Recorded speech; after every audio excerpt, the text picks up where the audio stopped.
नमस्कार, मैं हूँ अनन्या सहाय और आप देख रहे हैं India city live.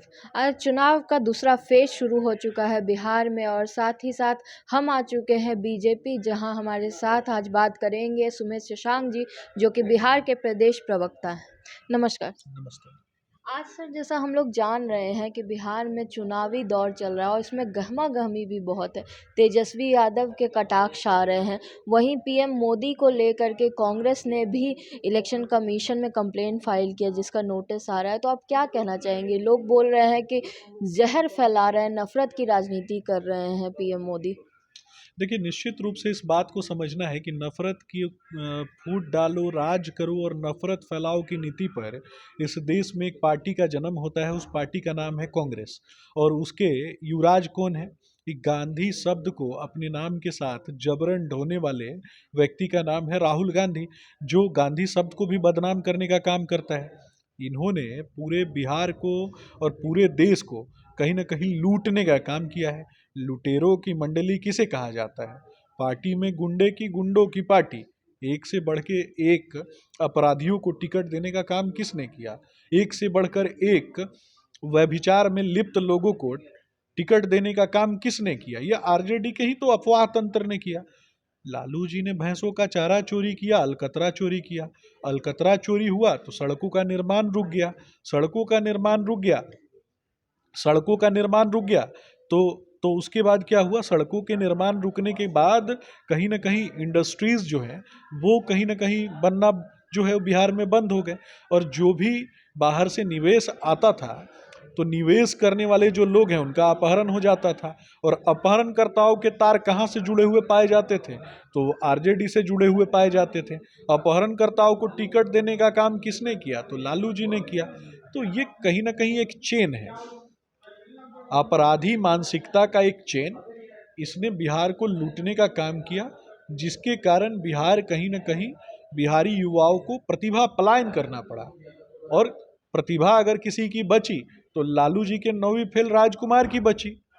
Lalu ji को तो स्पष्ट रूप से ये बताना चाहिए कि लालू जी ने अपने बड़े बेटे को हाशिए पे क्यों खड़ा कर दिया, ये भी तो बताना पड़ेगा ना। अभी तो तेजस्वी जी, समझिए कि तेजस्वी जी जिस प्रकार से पार्टी पे आरजेडी पे कब्जा करके रखे हुए हैं, तो उनको इस बात पे जवाब देना चाहिए ना कि तेज प्रताप जी के साथ उन्होंने किस प्रकार का दोयम दर्जे का व्यवहार किया है। ये भी तो जवाब देना पड़ेगा। आप कह रहे हैं कि आरजेडी जो है वो इतने सालों से बिहार का विकास रोक करके रखी हुई थी, और आज की बात जब आरजेडी की तरफ से बात आती है तो उनका कहना है कि 10 साल से एनडीए की सरकार थी बिहार में। 2014 से एनडीए की सरकार है इंडिया में, लेकिन बिहार में कोई निवेश नहीं हुआ, कोई कारखाने नहीं खोले गए, बल्कि सारे के सारे गुजरात की तरफ मोड़ दिए। तो क्यों नहीं पीएम मोदी ने उस वक्त बिहार की तरफ ध्यान दिया और वोट के लिए आ जाते हैं बिहार के दौरे पर? देखिए, मैं आपसे एक चीज़ पूछूंगा। बिहार में प्राथमिक, द्वितीयक, तृतीयक तीनों सेक्टर्स के लिए लगातार भारतीय जनता पार्टी ने काम किया, लेकिन मैं आपसे एक प्रश्न पूछना चाहूँगा। आज महिलाएं सड़कों पर जो खुला घूमती हैं और कहीं न कहीं अपने दैनिक दिनचर्या के कार्यों में लिप्त रहती हैं और बहुत अच्छे से काम करती हैं, ये किसकी देन है? ये ये 10 साल के शासनकाल में भारतीय जनता पार्टी की ही तो देन है। पहले आपने देखा होगा आपके कलीग्स में कितने महिला पत्रकार हुआ करते थे, कितने लोग अपने परिवार के लोगों को पत्रकारिता के क्षेत्र में और बहनों को, माताओं को जाने देना चाहते थे। लेकिन आज अगर माताएं, बहनें और महिलाएं अगर सुरक्षित है तो किसके कारण सुरक्षित है? ये कांग्रेस का जो तंत्र है ना, ये दक्षिण भारत में लगातार गंदी हरकतें करता है, नीच हरकतें करता है। इनके पार्टी के नेता ने अपने ही महिला नेत्रियों के साथ शोषण करते हैं, जिसकी बहुत सारे डाटा उपलब्ध है। लेकिन मैं इन विषयों को आपके सामने बोलने में मुझे स्वयं शर्म आती है, तो मैं आपके सामने बोल नहीं पाता हूँ। लेकिन जनता जो है वो गूगल करेगी तो उसको पता चल जाएगा कि कांग्रेस कांग्रेस का ये तंत्र कैसा है। रही बात तेजस्वी जी की, तेजस्वी जी अफवाह मंडली के मुखिया बने हुए हैं। लालू जी से उन्होंने क्या सीखा? लालू जी से उन्होंने एक ही चीज़ सीखा कि अफवाह कैसे फैलाया जाता है, दूसरे पे आरोप कैसे लगाया जाता है।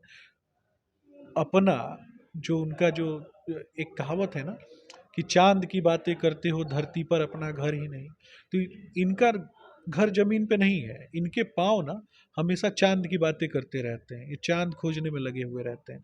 लेकिन ये लोग, पूरा बिहार जानता है कि ये कहीं ना कहीं एक वर्ग के तुष्टीकरण के लिए कार्य करने वाले लोग हैं। हरा रंग का पूंछ रंगा के घूमने में ये उस्ताद है। और किसका पूंछ कितना हरा है ये इंडी अलायंस के लोग जो हैं ये आपस में बैठ करके तय करते हैं। 100 करोड़ से भी सनातन हिंदू जो हैं वो देश में रहते हैं, सनातन मान्यताओं में बसे हुए लोग भारत में रहते हैं। लेकिन जब भी मौका मिलता है ऐसे लोगों को ना, वो सनातन को जलील करते हैं।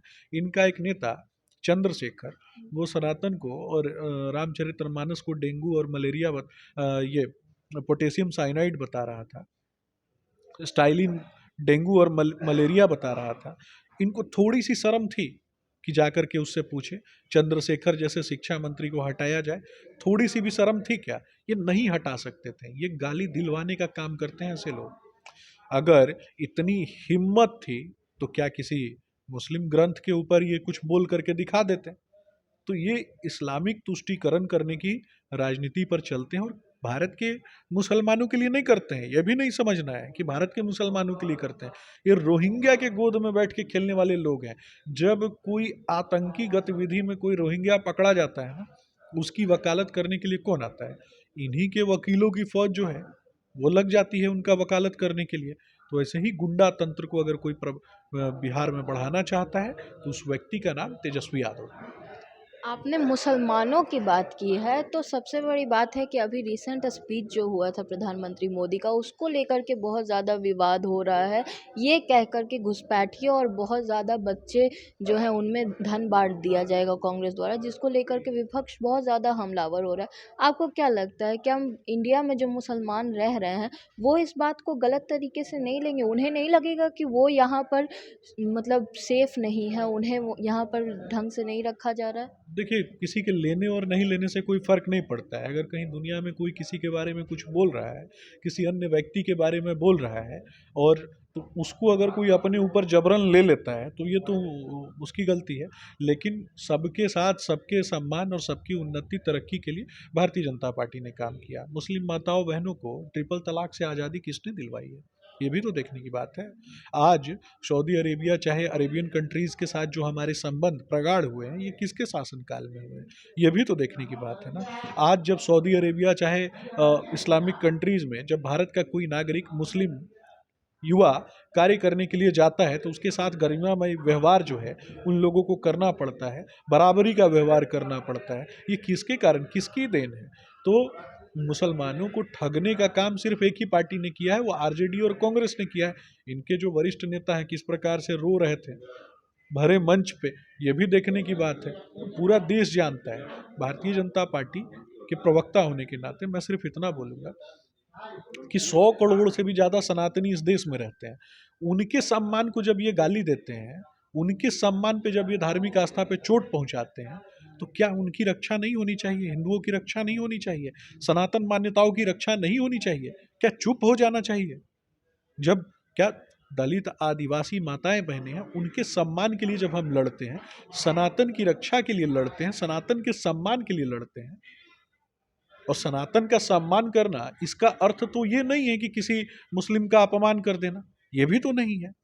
लेकिन इनके इस्लामिक तुष्टीकरण का मतलब ये है कि कहीं ना कहीं सनातन का अपमान करना। ये सनातन का अपमान करने वाले लोग हैं। ये दूसरे धर्म को गाली दे करके कहीं ना कहीं कुछ एक लोगों का वोट जो है वो अर्जित करना चाहते हैं। रोहिंग्या को जोड़ करके देखना चाहते हैं किसके साथ? भारतीय मुसलमानों के साथ। भारतीय मुसलमानों ने देश की तरक्की के लिए काम किया, देश की उन्नति के लिए काम किया। लेकिन रोहिंग्या मुसलमान जो बाहर से आते हैं उनको भारत की मिट्टी से थोड़ा भी प्रेम नहीं है, तो यही आतंकी घटनाओं में लिप्त रहते हैं।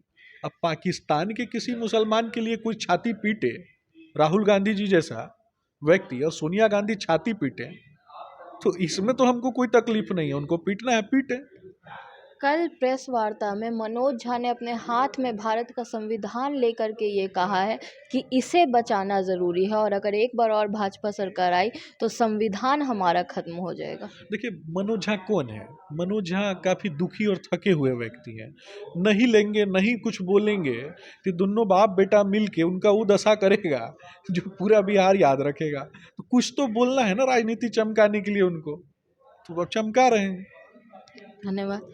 तो ये थे हमारे साथ सुमित शशांक जी, जो कि बिहार के प्रदेश प्रवक्ता है, और इनका कहना है कि जब विकास और उन्नति की बात होती है तो भाजपा हिंदू और मुसलमान, जो दोनों भारत देश के निवासी हैं, उन्हें एक ही तराजू में रखती है, जिसमें कोई भेदभाव नहीं होता। ऐसी तमाम खबरों के लिए हमारे साथ बने रहिए और देखते रहिए इंडिया सिटी लाइव। धन्यवाद।